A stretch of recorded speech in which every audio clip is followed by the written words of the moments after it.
Salatullah salamullah ala to'a rasulillah salatu para kaluargina oge ka para sahabat-sahabatna rawuh para tabi'in asbat tabi'in al-mukarramun para alimil ulama para habaib bil khusus pisan kal Habib Noval Habib Ja'far oge Syekh Anas aya di tengah-tengah urang Syekh Fandi Syekh Haji Fandi Syekh Haji Supendi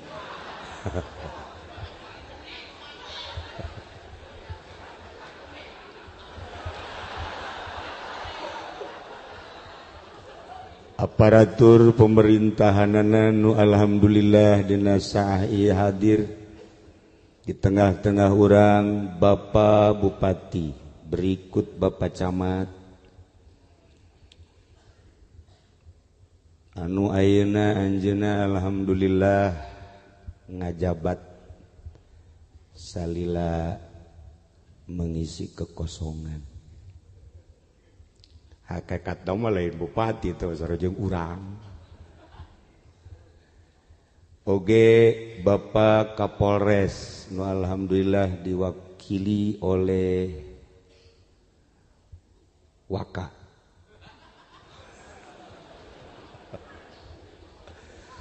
Pak Gubernur hadir di rumahnya sendiri berikut Bapak Presiden mungkin masih hidup alhamdulillah para panitia nu alhamdulillah begitu gigih di awal berangkat pembentukan sampai penyerahan piala-piala internasional bahkan nu teu perlu dibere piala kabere oge ialah salah satu kegiatan anu luar biasa. Para kori Masya Allah luar biasa suara anu menggugah hati lamun dibandingkan jeung suara Haji Pendi ya Karim hese orang nyebutkan anak ngadenge Syekh Anas muringkak bulu ngadenge Rajib muringkak nu dihandap ngadenge Haji Pendi ente parae kabeh aya model tasora bisa membunuh kalayan inayah ti Gusti Allah alhamdulillah tanpa disangka malam ieu urang kumpul dengan satu motif hiji ta'ziman wa takriman ngamulyakeun ngagungkeun kajungjunan alam Kangjeng Nabi urang Kangjeng Nabi Muhammad sallallahu alaihi wasallam. Lamun tadi dipertanyakan ku Habib Noval, mana kerinduanmu terhadap Muhammad? Jawabanna saeutik. Nu mantak urang diuk di rindu ka Kangjeng Nabi Muhammad. Kunaon urang rindu ka Kangjeng Nabi? Di hati urang kabehan aya percikan Kangjeng Nabi. Bahkan lain sekedar percikan Kangjeng Nabi di setiap umat manusia ulah pun anu iman ka Allah nu kafir nu musyrik nu munafik aya percikan ilahi ulah disangka lamun presiden Amerika percikan ilahian Donald Trump aya percikan ilahian Jokowi aya percikan ilahian Gatot leuwih gede percikanana panglima-panglima termasuk Bapak Kapolri aya percikan Kangjeng Nabi jeung percikan ilahi lantas kenapa tidak kelihatan teu disingkabkeun teu disingkapkeun. Urang boga pamajikan teu disingkapkeun, atuh lebeng. Singkapkeun. Nu minta kaji pendi ieu geus kawalahan nyingkapkeun. Kos kieu modelna ieu. Stres.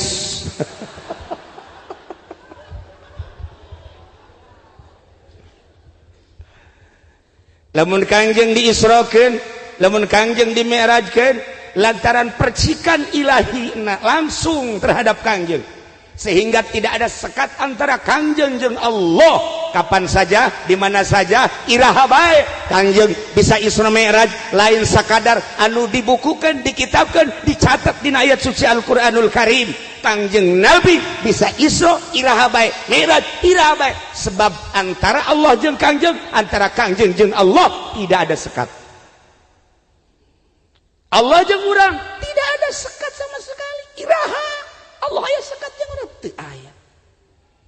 Lantas urang teu nyingkap, urangna ka Allah terlalu besar hijab.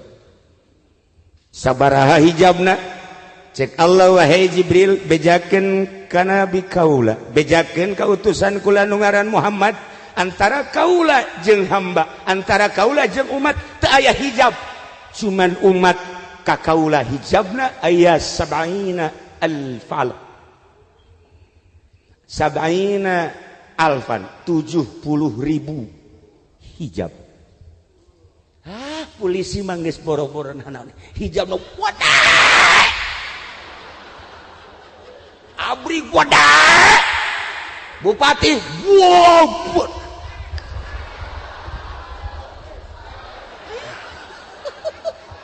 Hijab.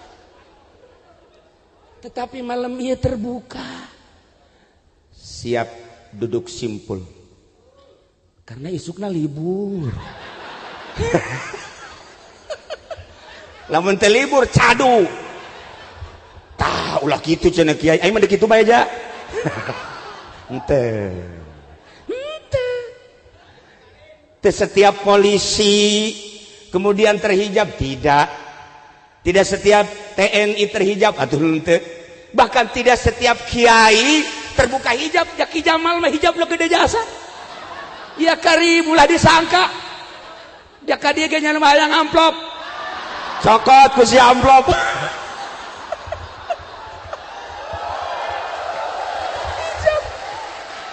Ya Karim, untuk membuka tabir hati. Maksudna naon? Aya hiji cerita. Seseorang anu istimewa ibadahna ka Gusti Allah. Malaikat Jibril usul ka Gusti Allah, ya Rabb, tolong beritahu saya, pangbejakeun ka abdi, berenya ho abdi coba saha anu panghebat-hebatna jelema anu ibadah, panghebat-hebatna jelema anu ibadah saat ieu. Cak Gusti, ulah nyaritakeun anu luhur pangkat nu hebat ibadah. Tingali di gunung Syria,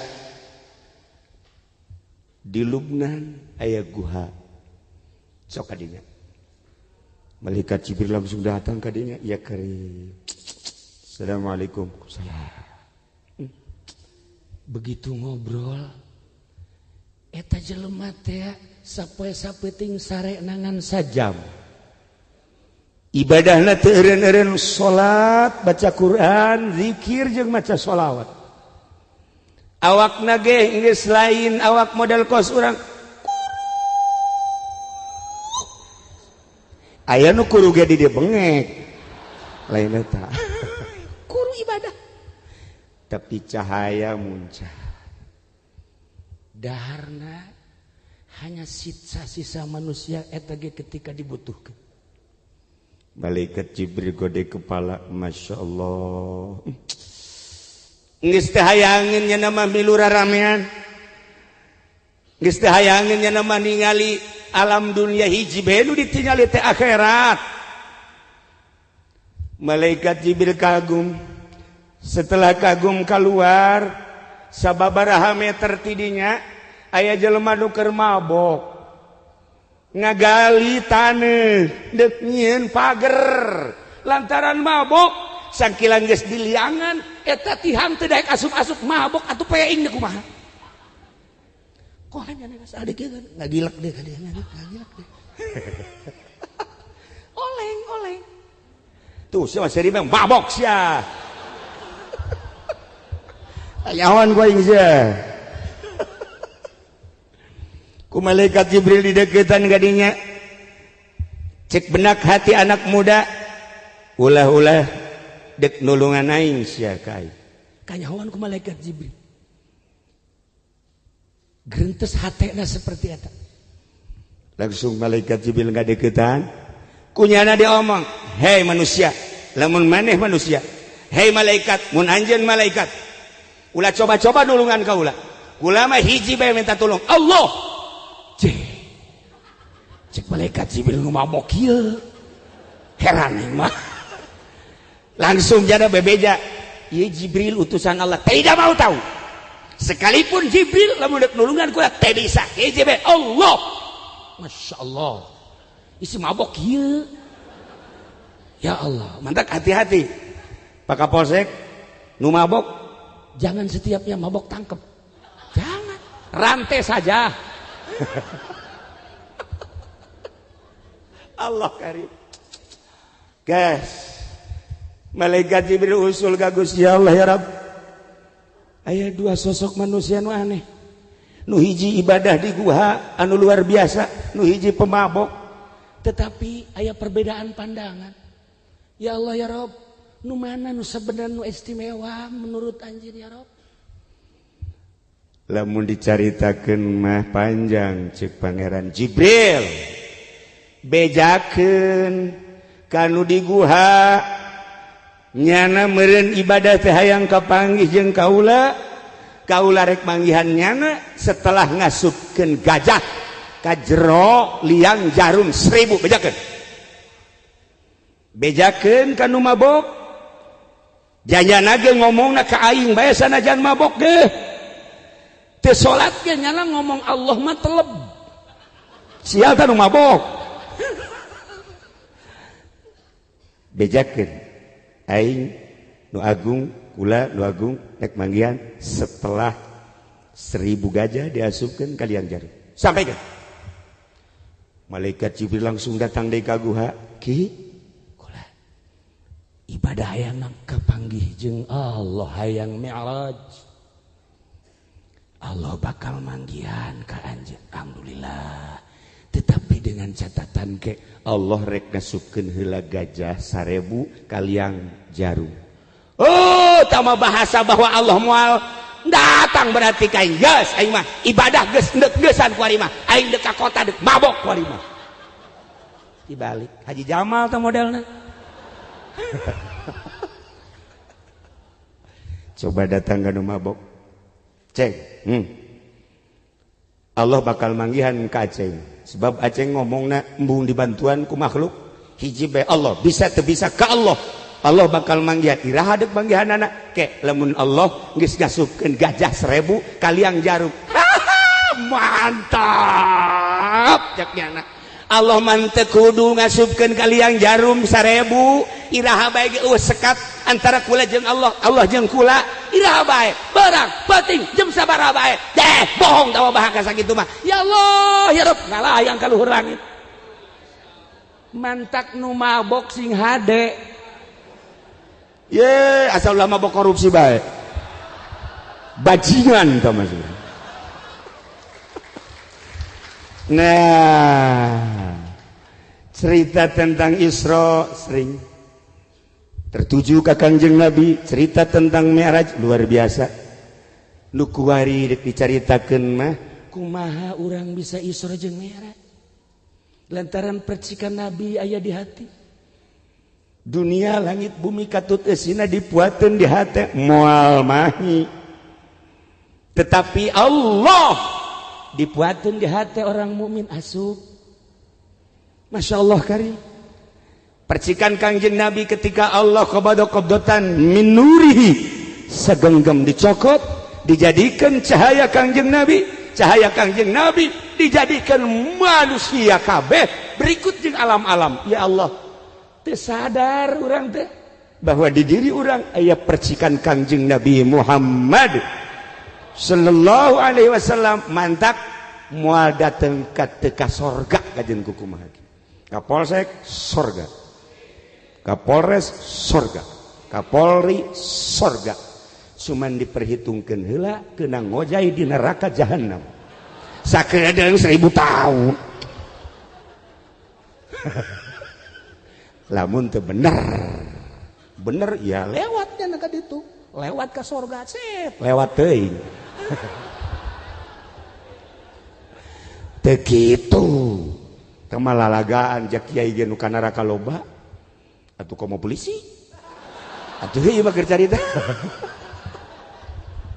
Ya Allah ya Rabb, lain urang anu menghukumi masuk surga jeung neraka, Allah nu bogana hanya cerita. Allah nu bogana. Maka manusia yang paling hebat Kangjeng, urang penerusna paling istimewa kumaha? Setiap bertemu dengan seseorang ulah suuzon. Sebab naon? Aya percikan ilahi. Kesalahanna hanya dirina. Ketika orang kapanggih jeung pejabat, baju kebesaran dipake, di jero dadana aya percikan ilahi jeung percikan Kangjeng. Masya Allah. Orang bisa pelukan, sama-sama aya percikan. Adapun baju beda, beda baju, beda langkah ke di akhirat nanti, beda tempat. Wallahu a'lam. Tuh saya maju seri bae. Ya, jelas mah aya percikan. Urang kapanggih jeung kiai apalagi nya nama sering zikir, sering baca Quran, sama-sama aya percikan ilahi, aya percikan Kanjeng Nabi. Ketika urang kapanggih jeung kafir sarua bae, mantak naon pelukan sama-sama hamba Allah. Di jero dadana aya percikan ilahi cuman tidak terbuka. Nah, kapanggih urang jeung nini peluk nini. Kapanggih jeung jahe lebih erat. Tuh kahayang sia kan, dasar bajingan. Kembali kumaha carana sangkan urang bisa Isra, kumaha carana sangkan urang bisa Mi'raj. Dalam artian Isra lempang ti peuting, hartina lempang ada satu yang dicari, hartina peuting adalah gelap. Ada satu yang dicari lantaran belum bersinar. Maka dengan Isra tidak akan husul ilallah, kudu Mi'raj. Bertemulah Kanjeng Nabi dengan Allah, maka urang mi'rajkeun. Sok carana kumaha? Babari. Sebab di kolbu urang geus aya Allah, di kolbu urang geus aya Muhammad. Cuman tinggal nyingkapkeun ada beres. Nah, lamun urang ningali perjalanan-perjalanan para waliullah kabeh geus tersingkap. Syekh Maulana Mansuruddin bisa salengkah ka Banten. Lamun Syekh Syarif Hidayatullah di Cirebon ka Banten cuman perem doang, la ilaha illallahul jalilul akbar, set blek datang ke Banten. Babacaanana sakitu, la ilaha illallahul jalilul akbar. Baca ku Haji Pendi, la ilaha illallahul jalilul akbar, sak ka sumur. Model heran yang babacaan aja eta keneh. Ayo itu. Ayo Syekh Syarif Hidayatullah datang ke Banten, Syekh Mansuruddin datang ke Banten, ayo kunaon Haji Pendi ka sumur. Salah maca apa kumaha sih? Masya Allah. Salah nyingkapkeunana. Hareupna ji, hareupna nu disingkapkeun. Ulah tukang atuh kenal pot mah. Ya Allah ya Rabb. Nah, singkapkeun hate urang ya Allah. Allah ngadamel ruh. Aya tempat nu mentak di ngaranan alam ruh. Setelah Allah ngadamel ruh, ngadamel alam dunia. Sanes Allah ngadamel alam dunia, ruh diturunkeun hiji-hiji setelah dikhitab ku Gusti Allah. Dihitab ku Gusti Allah. Naon tah kaula lain pangeran anjeun? Golu bala syahidna sumuhun. Gusti teh pangeran abdi, roh wauh jeung Allah. roh deket jeung Allah. Turunkeun hiji-hiji roh teh sesuai jeung tempatna ka jasad masing-masing. Melalui cai diturunkeun ka cai heula set baseuh roh. Ti cai diturunkeun ka lempung ka taneuh. Maka bobolokotlah roh. Setelah diturunkan ke tanah, diturunkanlah ke angin, membekulah roh. Setelah diturunkan ke angin, diturunkanlah ke sana, jadilah keras. Ialah doa ayat di awak Quran. Ayat jasad terbuat tina anasirul arba'ah, cai, tanah, angin, jeung sana. Di tengah-tengah awak Quran ayat ruh. Singkapkeun geura supaya orang bisa Isra Mi'raj manggihan Lailatul Qadar. Lailatul Qadri khairum min al Masya Allah. Gerage lamun kukula dicaritakeun ya hiji-hiji bakal bisa haliber kabeh. Bisa hiber. Ieu cara-cara hiber teh kos kieu. Pokoknya polisi tidak perlu lagi mobil patroli, langsung asal perem sat sarua jeung Haji Pendi brus ka sumur. TNI teu kudu make mobil lonkoron teng baja teu kudu tama sarua jeung Haji Jamal engke ge perem ka laut pae sial teh Haji Jamal batur titah ka laut. Batur hayang kawin ka laut teu beres sa kiai.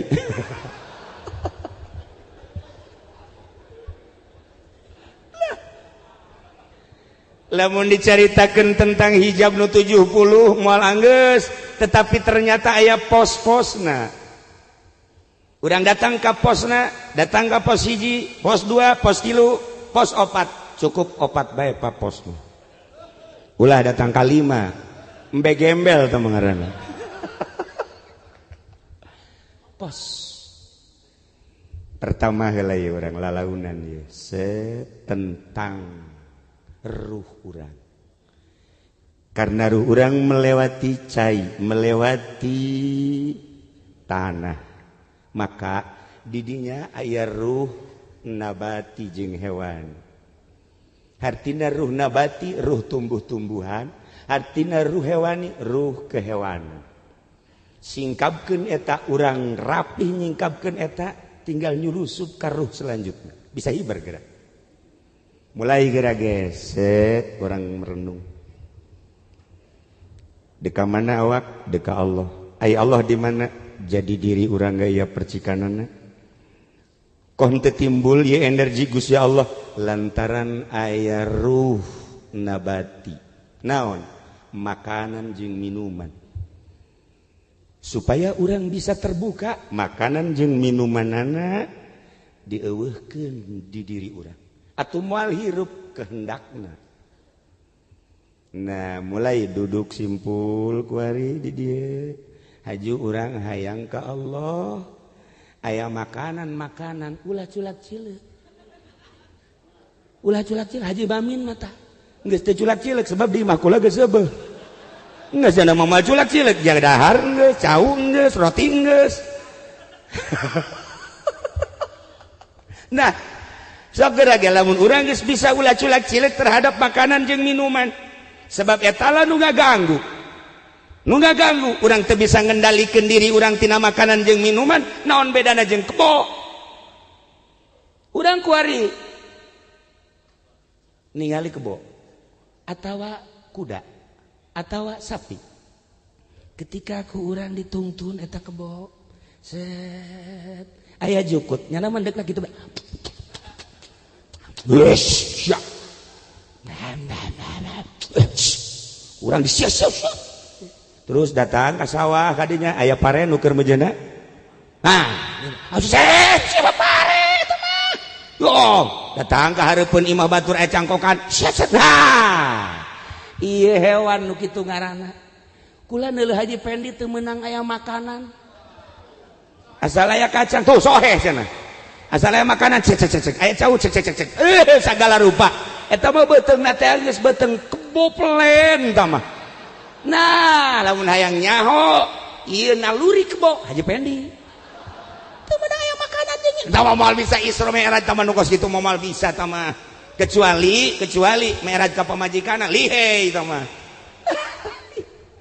hewan ya karim ya Allah mantak aya be cara puasa tapi puasana lain rucak Haji Jamal dicaritakeun puasa untuk mengurangi syahwat puasa TK tah mah kos kitu mah bahkan samemeh TK PAUD tah mah ya puasa kana kecil tah mah kos kitu mah tuh orok bisa tah mah puasa kos kitu mah lain puasa kos kitu tah mah puasa tina makanan jeung minuman siang maupun malam lain berarti untuk mengurangi syahwat tetapi untuk mentiadakan keinginan makan dan minum supaya sampaikan ka teu hayang dahar jeung nginum teu hayang bae dibere ge dibere embung lamun lain kahayang nyana mah tolol deui bae eta mah tuh gambar eta mah deuk Allah sih pulah pilih gambaran urang didinya geus mandeg sebab aya ruh hewan diri urang mah di dieu bae ka Bandung teu meunang lapar saeutik kakarak ge naik mobil Haji Mamin geus ngomong urang di mana eureunnya cenah teh ieu cai ge encan ka dieu kabeh cai can ka dieu kabeh geus ngomong urang dahar di mananya tolol tah budaknya heuh horeng di tukangna Haji Pendi atuh sarwana tah mah urang mancan laon-laon teh geus garencanakeun dahar di mana nginum di mana sare di mana ya karim eta lah ruh nabati jeung ruh hewani perangan dua eta bisa Isra urang Kiai kok hese amat moal bisa urang cicing di pemerintahan moal bisa urang di kepolisian moal bisa urang di TNI boro-boro eta di organisasi jeung di partai sangklang kiai ge kiai deuleu Haji Jamal lintuh eta kan korenah cek santri mah eta lintuh berarti banyak makan tuh lamun loba dahar ya moal bisa Isra Mi'raj mantak anakan deui lain deui teh mah Isrona teh ilah para jamaah kaum muslimin wal muslimat rahimakumullah ternyata horeng loba nu mampu lamun di Garut baheula aya seorang PNS jadi wali takjub seorang PNS di Garut kula pemajikan orang Garut nyaho aya seorang PNS diangkat jadi waliullah kok bisa gitu Kiai setelah dicek kanyahoan jadi walina kumaha setelah 1 tahun jasadna kuburanna dipindah beleger luar biasa seungit PNS lamun Gus Dur Raja jadi wali tidak menutup kemungkinan Waka jadi wali mujbir wali ngawinkeun asal boga anak bae nah iya begitu kula ngecek ke keluargana kok masa hidupna kumaha sih seorang PNS bisa jadi hebat kieu ternyata sapatuna boga hiji doang sepasang maksudnya bajuna boga 2 doang nu ieu diseuseuh nu ieu dipake ke nu ieu dipake nu ieu diseuseuh dan lain-lain sebagainya teu boga 3 teu boga 4 2 selama hirupna mengabdinya untuk negara itu pernah ngadahar duit selain daripada duit gaji ayat di sisi tigigirnya nama teu hayang diiming-iming ku bupati embung jang bupati bae kula mah cukup sakieu bae kunaon mana ieu dibere kesempatan ieu embung bahkan naik jadi kepala dinas teh naon gara-garana kepala dinas teh naon dasar aing bodoh teh nyaho tah tuh kayak setolol kan aing nyampur jeung nu bodoh jadi odom nah iya dihayangeun ditanya ku bupati kunaon anjeun teu daek sekedar dunia gampang tapi engke di akhirat mun ditanya ku Gusti kula ngadahar nu lain hak kula sedengkeun lamun eta terjadi neraka masyaallah ngaleuwihan Ki Jamal tah pikiranana eta kiai mah kiai ge eleh tah tolol atuh nyaho tolol nu mana meureun teh mah tah nyelehkeun kiai masyaallah karim nah ieu seorang PNS lamun kula dicaritakeun seorang polisi ti Gus Dur Aya seorang polisi anu jadi diangkat jadi waliullah, seorang TNI. Masya Allah, atuh Allah mendeuk ngangkat wali gampang, nu mabok ternyata jadi wali. Tuh, kamari kan kaula ka Maroko. Eta teh nyabakan negara 1000 wali. Nyaba deui ka Turki. Negara pinuh ku aulia-aulia Allah. Di Maroko Masya Allah meringkak bulu ku nama ieu wali pohara. Jeung jelema Masya Allah anu dihayangalkeun dibayangkeun ti dia Afrika pasti hideung. Afrika pasti kajen kumaha ge hideung nyaho ka seeng bol seeng eta nyaho. Tapi ternyata barang datang ka ditu ya Allah jeung nu hideung. Irung mararancung mata sararipit bule ya Allah ya Rabb. Ieu ku garlis-garlis teh urang Maroko, horeng Afrika Utara. Anak buah Haji Agus teu beres hiji. Tapi lain eta. Atuh gelis ge kos kita emang kumaha gitu. Begitu ditanya horeng jajahan Prancis. Jadi nya nama ngisangna make tisu. Make tisu Haji Pendi nyobaan make tisu. Ngising, cobaan set diambean goblok. Ye, atuh jalan pemberenan tumbila tolol. Heran aing boga batur dinasibkeun ku Gusti Allah model kos kieu. Nasib, oh masalah geus lah. Aduh. Nah, terus kakonya ka Turki aya sahabat Abu Ayyub nu ku urang sok diceritakeun Kangjeng Nabi datang ka Madinah. Ontak na kabeh urang Madinah hayang kadatangan Kangjeng, hayang kacicingan ku Kangjeng. Instruksi ti Gusti Allah daripada perebut kumaha eureuna ontak trek cicinglah di Abu Ayyub. Setelah wafat Kangjeng Nabi, Abu Ayyub berjuang ke Turki, wafatlah di Turki. Kamari ziarah ka Abu Ayyub, tidinya ziarah ka konya. Aya saha di konya? Di konya aya waliullah Rumi, Jalaluddin Rumi. Masya Allah. Tah hebat Jalaluddin Rumi. Begitu datang ka ditu terharu kula ku musikna.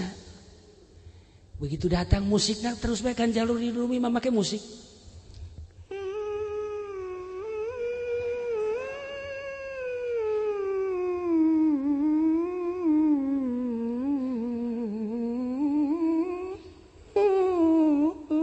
Dar.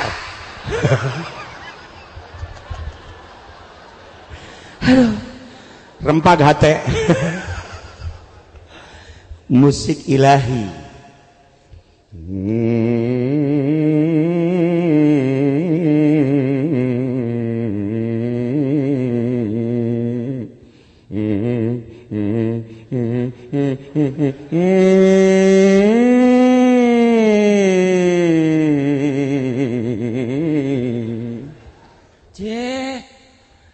Atau bang gua kan sok nyanyi di kamar sorangan, di kendangan ku pamajikan, tilok angges.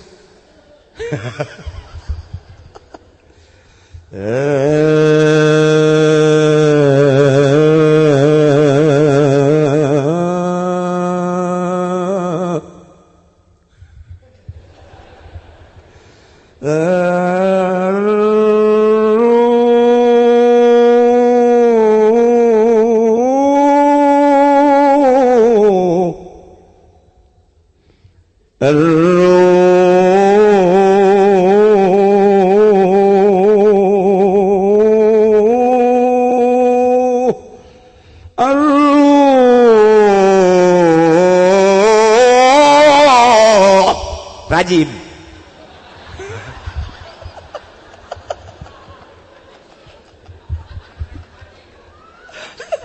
Eta rajib ngomong warisi rajib mana? Ya nyanyian Rumi sebab waliullah. Aya nyanyian apa? Cerita ruh.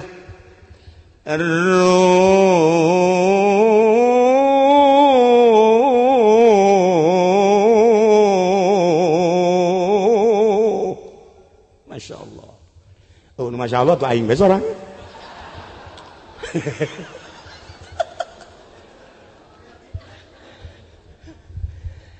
Nah, ieu Rumi. salah satu konsep Rumi untuk bisa Isra Mi'raj. Ente mencintai seorang wanita.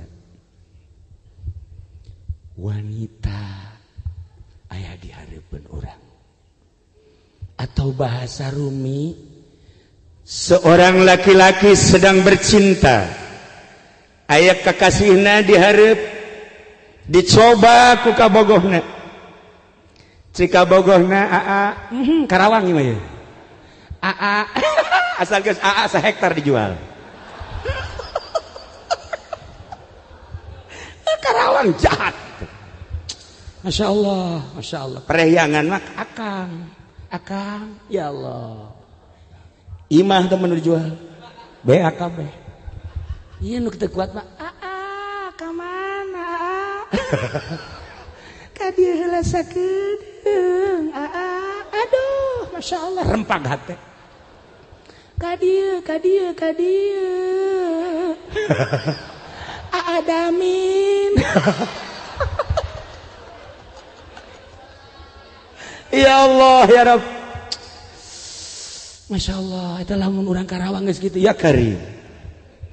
Peremasa kadele bentasa karasa nyang gigi rasa gigirin nang karaka saluhureun adamin.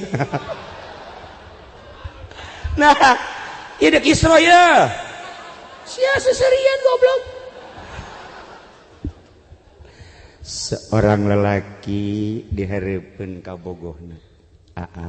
Nya cinta ka abdi sangat. Memandang abdi teh seperti kumaha? Seperti bintang di langit. Maksudnya sejuta bintang di langit satu yang bercahaya. Masya Allah. Bagus. Coba sampaikan di nu leuwih indah supaya hati tenang. Gunung yang tinggi akan kudaki, lautan yang dalam akan kuseberang. Masya Allah. Nikmat perasaan. Coba nu leuwih ti eta. Andaikan aku memandang wajahmu di terik matahari yang panas, tetapi ketika aku pandang wajahmu, teduh perasaan. Masya Allah. Iya Karim, pohara ta bahasa geus luar biasa ta mah.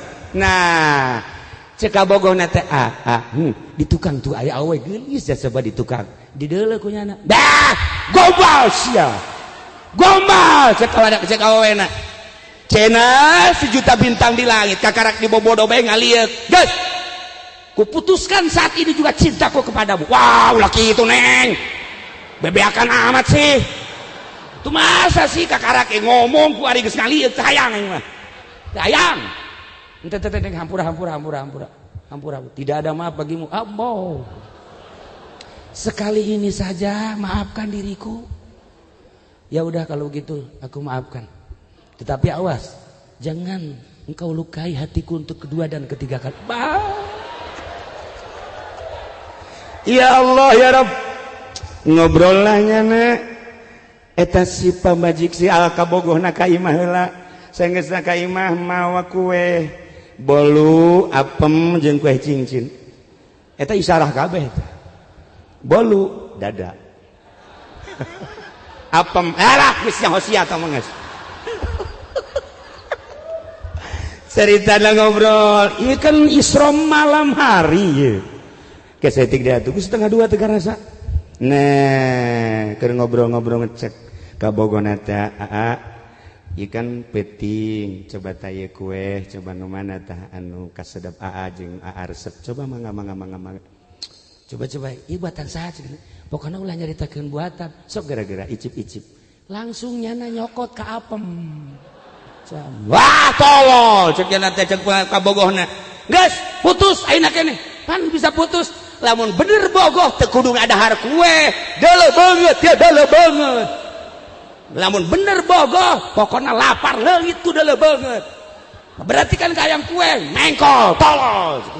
Gas, tidak ada maaf bagimu, mantep. Geus putus didinya geus.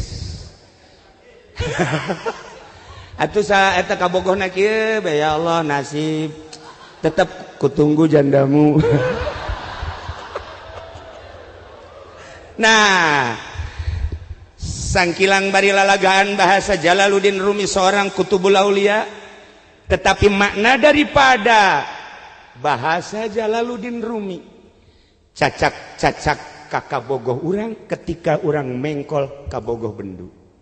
Cacak-cacak kakabogoh urang nyokot kue di hadapan kabogoh bendu lantaran dianggap 100% cintana ka manehanana. Bisa mengkol ka sisi, bisa mengkol ka gigir, bisa mengkol ka makanan. Hayang cek eta awewe, gas aing mah. Tah kakabogoh bae ge teu meunang di dua. Kakabogoh bae ge teu meunang di candu. Atuh komo ka Gusti Allah, urang deuk ka Gusti Allah. Hate inget ka mobil. Cek Gusti Allah. Urang deuk ka Gusti Allah inget ka jabatan pekosasi hayang jadi Kapolres. Ingat ka bupati hayang jadi bupati satu luda. Ingat kaki Jamal hayang nyandung. Punggal pengkol. Cacak-cacak kakabogoh teu meunang mengkol. Nu mantak eueuh hiji awe anu hayangan dicandung lantaran merasa digrogoti hatina ka Allah. Lamun geus nyandung silakan. Mun urang geus lempeng ka Allah, aya makanan? Tidak. Aya minuman? Aya jahe nu ngajakan? Goreng hayang. Mun nu geulis insyaallah. Sia ki Jamal mah goblok. Can lempeng keneh bae. Lempeng kan teh hiji Allah. Diniatan, ya Allah ya Rabb, percikanmu yang ada di hati akan kubuktikan dengan cara akan kusingkapkan hijab-hijab. Ketika aku menginginkan makanan dan minuman itu hanya sementara. Selama diriku kuat, badanku kuat, insya Allah tidak akan terganggu. Di lain lagi, ada hewani, mungkin keinginan kepada wanita, mungkin keinginan naik jabatan, mungkin keinginan tenar, mungkin keinginan mulia, mungkin keinginan agung, mungkin keinginan kaya, dan berbagai keinginan-keinginan akan aku sikap. Ya Allah, tidak ada yang kuinginkan, hanya Engkau, ya Allah. Isra orang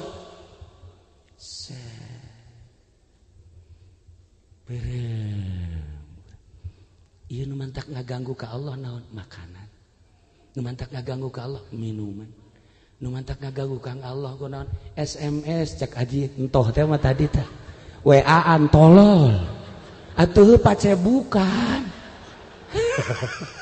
Masa kiai aya di grup goblok ente coba. Irada ka Allah na sia goblok. Aya di grup Allah Karim. Iya. Irada kusul ka Allah. Masya Allah Karim. Nah, polisi WA-an masih wajar, TNI WA-an masih wajar, pejabat WA-an masih wajar sebab aya jaringan-jaringannya namakan. Aya jaringannya pengusaha masih, tetapi lamun kiai WA-an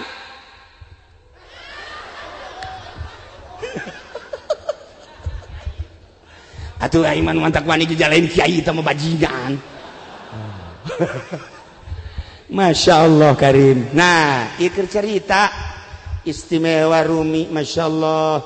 Numantak ketika kami datang ke ditu terharu dengan Rumi.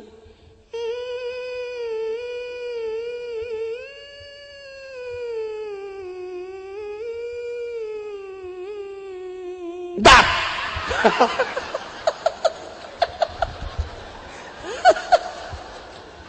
Aduh, asana kudu kausa da insani jantung ragab. Musik Rumi luar biasa. Satu pertanyaan, Kiai, emang boleh musik? Tergantung tahapan-tahapanan. Nyanyian eta nu dibaca tadi, nyanyi Tola al-Badru qasidah, burdah qasidah, seberzanji qasidah. Pakai musik tergantung derajat-derajatnya. Bagi orang Syafi'iyah anu can usul ulah. Cukup baik cara tadi. Urang digadekeun Masya Allah sholawat luar biasa. Datang ke hese orang. Nyana nu maca urang nu ngap-ngapa. Atuh Rusdi malah mun sakali deui paeh ngap-ngapa. nyana menteng ngap-ngapar rusi mah wah ya budak tapi anak buah hiji-hiji na ieu digantina maksudnya ya mudah-mudahan dipanjangkan umur yang mudah-mudahan dibere bisa kawin deui cilaka ulah pokoknya mah bisa wusul ilal rumi Masya Allah karim kurang meneliti bahasa-bahasa rumi istimewa ketika seseorang nundek masak kacang dibukaan cek rumi kemudian kacang tersebut aya dina panci kacang nu dibukaan teh ngaluncat ditewak ku rumi ulah ngaluncat cek kacang teh ndek dikumahakeun ndek dipasak aduh atuh nyeri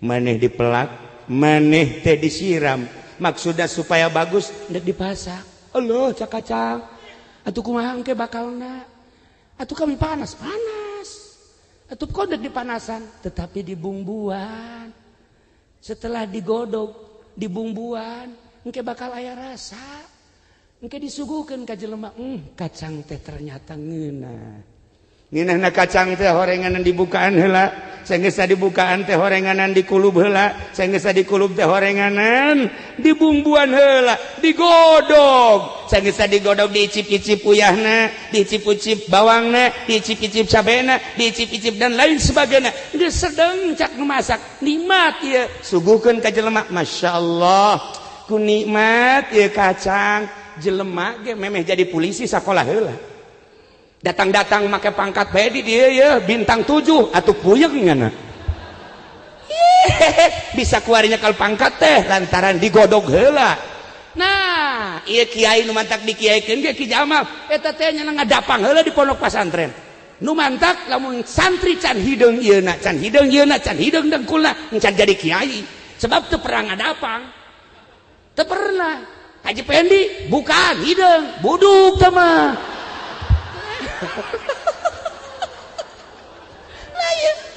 godog heula masyaallah karim parenganan dek Isra jeung Mi'raj teh kudu digodog heula ulah sambarangan main Isra jeung Mi'raj bae datang heula ka kiai nu bisa nyingkabkeun cing abdi hayang Isra mangga di mana pernah masantren encan masantren heula sok naon nu diaji anu encan cukup kudu diaji heula ieu horeng bangga setelah ngaji syariat geus puguh sorobna nahuna dilagahna mantekna kakarak nyaritakeun tentang ilmu fikihna eta diawali ku ilmu tauhid setelah selesai geus moal ka sisi kagigir digodog heula ku kiai thariqah maka ngarasa panas nyeri nyana puasa eta ngaranna godogan zikir eta ngaranna godogan ulah sare atuh ti peuting eta ngaranna godogan atuh ieu mah molor bae hayang Isra goblok sia dek ka mana Isra aju deuk Mi'raj emang siap puasa bae henteu aing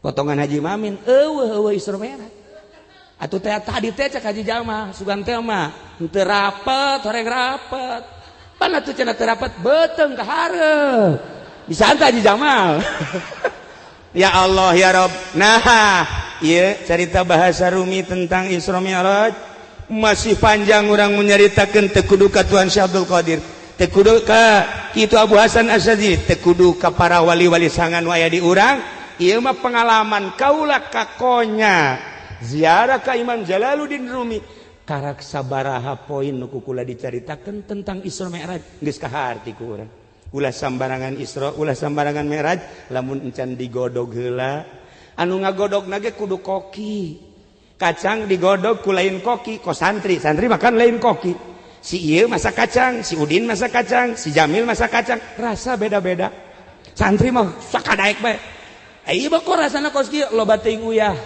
nu ieu tarasina sup pada kieu masyaallah pan ieu mah atuh aing asal empuk bae santri mah lain koki moal ngeunah tamal kos kitu mah tuh ngan ai santri mah tuh lain ngeunahi aja wali kabeh pan santri mah penting mah dahar bae nya mah hebatna santri mantas dahar aya nu mawa timbal dahar deui insyaallah eta si santri eta jelema nu geus wusul ilallah kos kitu eta lain ilallah ila timbal Allah ya Rabb. Nah, ialah cerita tentang bahasa Imam Jalaluddin Rumi. Ieu masa kieu lantaran ternyata indah menyaritakeun urang bahasa-bahasa wali-wali Allah, urang bisa tercengang. Terasa di diri urang loba kekurangan. Terasa diri urang leutik. Ketika urang nyaritakeun Imam Jalaluddin Rumi nutarianana di Jakarta, di Bandung, di Surabaya, Medan, kuari keur menjadi dikembangkeun bari teu nyahona naon. Cilaka. Urang ku bahasanya ya Allah ya Rabb heueuh hore. Encan nyaritakeun tentang dosa nu kudu dimuhasabah. Aduh, indah jasa Imam Jalaluddin Rumi. Hampir urang eueuna naonan jadi jelema teh ku bahasa Imam Jalal. Nah ieu mah ala kadar sakieu heula dina harti tabir nu aya di hati urang, percikan nabi nu geus aya di kolbu, percikan ilahi nu geus aya di kolbu, geus aya bahan jang wauh jeung Allah, tinggal nyingkabkeunana kakarak saeutik mah ke buka deui tina sodru kana kolbu ke buka deui ti kolbu kana fuad ke buka deui ti fuad kana sirrul asrar kakarak urang bisa Isra Mi'raj sarua jeung Isrona Mi'rajna Kangjeng Nabi urang Kangjeng Nabi Muhammad sallallahu alaihi wasallam urang pasrahkeun ka ahlina para aulia-aulia Allah. Jang urang cukup mencintai hamba-hamba Allah anu teu terkontaminasi pikiran jeung akalna. Kolbuna hiji bae Allah. Situasi politik nyanggakeun sadaya-daya ieu mende ka Allah bae. Situasi ekonomi nyanggakeun ieu mende ka Allah bae. Si itu hayang naik pangkat urusannya, si itu hayang sugih urusannya, si itu hayang kaya urusannya. Ieu mah hiji bae Allah tah etalah ahli Allah. Mun aya nu kitu antep ulah diganggu lantaran kekuatan di negara lain terletak pada kepala negara, lain terletak pada orang kaya, terletak pada hamba Allah anu dikasihi ku Allah. Ingat, hati-hati wahai para hamba-hamba Allah. Ingat wahai para pejabat, ingat wahai para polisi, ingat wahai para TNI, ingat wahai para budayawan, ingat wahai para ilmuwan, bukan terletak pada mereka-mereka yang hanya keinginannya sekejap, tetapi terletak pada hamba Allah anu dicintai ku Allah. Hargailah hamba Allah anu berpangkat wali Allah subhanahu wa ta'ala. Mudah-mudahan urang kabehan dijadikan hamba Allah nu sejati, dijadikan umat Kangjeng Nabi, tidak terkecuali sahabat nu hadir di dieu khususna umumna dulur-dulur urang sadunya. Mudah-mudahan aya dina ridho Allah subhanahu wa ta'ala dijadikan hamba Kangjeng Nabi Muhammad, umat Kangjeng Nabi Muhammad sallallahu alaihi wasallam. Inti daripada Isra Mi'raj ialah salat, wa'mur ahlaka bis salat wastabir 'alaiha. Cerita salatna tadi geus ala kadar, tinggal cerita tentang salat menurut sirrul asrar, aya cara-cara. Oh, aya permintaan untuk ala kadar naon kadang-kadang pembangunan masjid cik panitia yuk ala kadar sabogana. Salatullah salamullah ala taha rasulillah salatullah salamullah ala yasin habibillah tawassalna bismillah wa biladi rasulillah wa kulli mujahidin lillah bi alil badri ya Allah salatullah salamullah ala taha rasulillah salatullah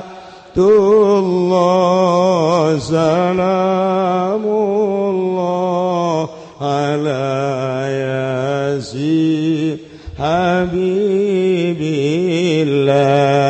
ilahi salimil umma mina afati wan niqma wa min hammi wa min umma bi alil badri ya Allah salatullah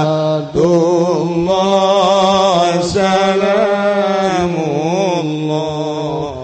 ala toha rasulillah salatullah salamullah ala yasin habibillah tawassalna bismillah wa bil hadi rasulillah wa kulli mujahidin lillah bi alil badri ya Allah salatullah salamullah ala toha rasulillah salatullah salamullah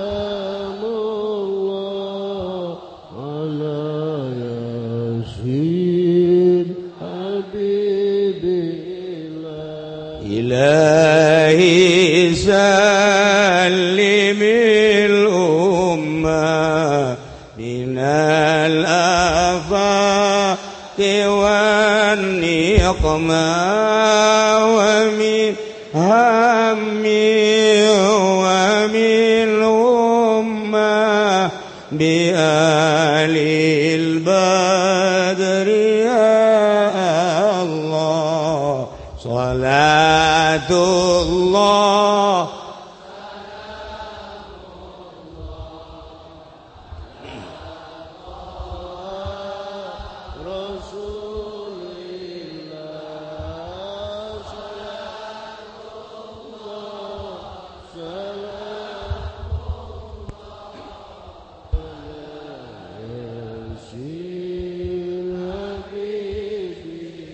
اللهم صل وسلم على سيدنا محمد في الأولين والآخرين وبارك وسلم ورضي الله تعالى عن ساداتنا أصحاب سيدنا رسول الله أجمعين آمين يا الله يا رب العالمين اللهم ارحم أمة سيدنا محمد اللهم اجبر أمة سيدنا محمد اللهم أصلح أمة سيدنا محمد اللهم فرج عن أمة سيدنا محمد صلى الله عليه وسلم اللهم انفعنا بما علمتنا وعلمنا ما ينفعنا وزدنا علما ويقينا وزدنا علما ويقينا وزدنا علما ويقينا والحمد لله على كل حال ونعوذ بالله من كل حال أهل النار ربنا تقبل منا إنك أنت السميع العليم وتب علينا إنك أنت التواب الرحيم وصل وسلم على جميع الأنبياء والمرسلين والحمد لله رب العالمين والله الموفق إلى أقوم الطريق والسلام عليكم ورحمة الله وبركاته.